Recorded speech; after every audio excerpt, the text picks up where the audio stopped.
When the building owner arrived, water was already dripping through a light fixture downstairs. Louis stood soaked in the apartment, clutching a wrench and a bucket. While the tenant glared and Frank laughed, the owner yelled, "Why is water coming through the light fixtures?" 6 hours earlier, Louis Beans watched a few real estate videos and decided landlords barely worked. So when a family friend asked him to collect rent and check the building for one weekend, he instantly renamed himself Louis Beans, property executive.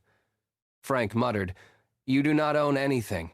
He marched in with a clipboard like he owned half the block, opened the wrong apartment, then retreated from a tenant eating breakfast, recovering fast. He paced the halls using fake executive language. Asked about a dead hallway light, Louis said they were evaluating infrastructure opportunities and ignored the ladder in his car. By noon, Louis decided the building did not need repairs. It needed leadership. He taped notices everywhere. No loitering. No negative attitudes. Excellence only. One old tenant studied the walls and asked, "Is this a gym now?" Louis answered, "It is a performance environment." Frank took a picture.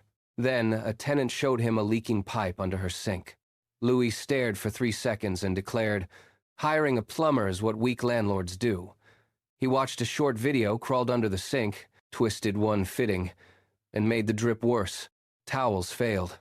Water spread across the tile. The tenant crossed her arms. Frank warned, "Plumbing is very hard."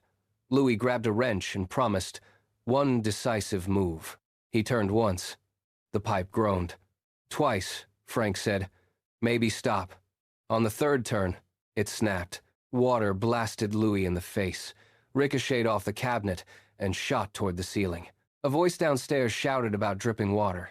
Then the owner stormed in and saw it leaking through a light fixture below. Nobody moved.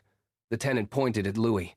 After one long, ugly pause, he cleared his throat and said, "The plumbing was emotionally fragile. He was fired before dinner." Outside, still dripping onto the sidewalk, Louis tried to defend himself.